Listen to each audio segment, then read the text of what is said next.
Hi, this is Jimmy Nuge. And this is Terry McDermott. And we are at NAMM 2015. Come on in.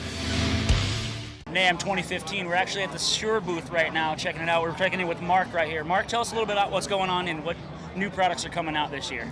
Well, Shure's got some exciting launches this year. We have two entry-level microphone lines, the PG Alta line and the PG Motive line. The Motive line is a iOS-compatible product line, which includes direct instrument interfaces as well as some recording mics. There's a stereo mic that attaches right to your iPhone, has onboard software and some recording algorithms as well. Lots of EQ control and other parameters that can be set by the user. Nice. So we're very excited about that. The PG Alta line is an enhancement and a refresh of our entry-level wired microphone line. Super reliable products for our home recording and for stage use. Right. But of course, NAMM has a wide variety of customers, so we're always showcasing our premium wireless systems like Axient, our ULXD product line, QLXD, and then others that are more generally available at MI Retail, GLXD, and the BLX product line. So our whole wireless range is here.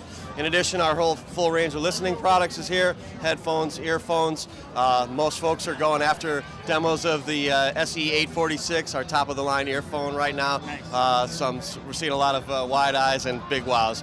And of course, the Shure booth is always home to famous artists, and if you guys pan off to the side, you'll see a long line around the booth for Dave Mustaine today. So he's one of several artists who are signing here at the Shure booth. So we always like to bring the folks in to see the artists and then stick around and check out the products.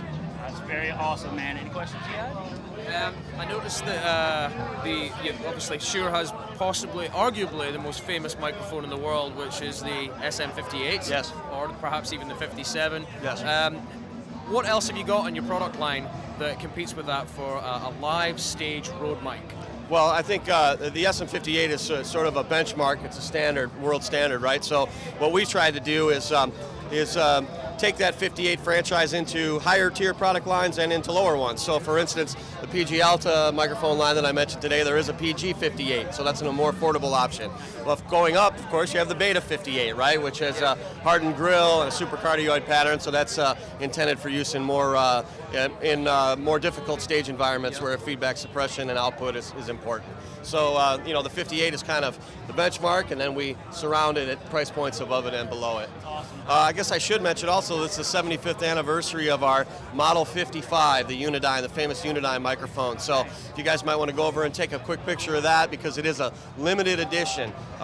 It's the 75th anniversary, so we have produced Model 55, 75th anniversary, 5,575 of these. After that, they're gone. That's it. And it's a faithful recreation of the original product. They went to painstaking detail to go back to the original artwork from the 30s and to reproduce the design by going back to the old actual castings that were used to create the mold, the product mold in the past. So you guys should take a look at that, the 5575 75th anniversary of the most famous mic ever. I got to say that I've worked in studios all over the world, I've recorded in all kinds of situations, but the SM7B, for my voice, is just the absolute mic. We've used $50,000 mics, $500 mics, $50 mics, Yep. and the SM7B is just a home run. Well, there's a litany of artists who have recorded on the SM7B over the years, going back to its introduction in the early 70s. People don't realize that microphone's been around that long, but Joni Mitchell's recorded on that microphone, Michael Jackson is recorded on that microphone, Mick Jagger,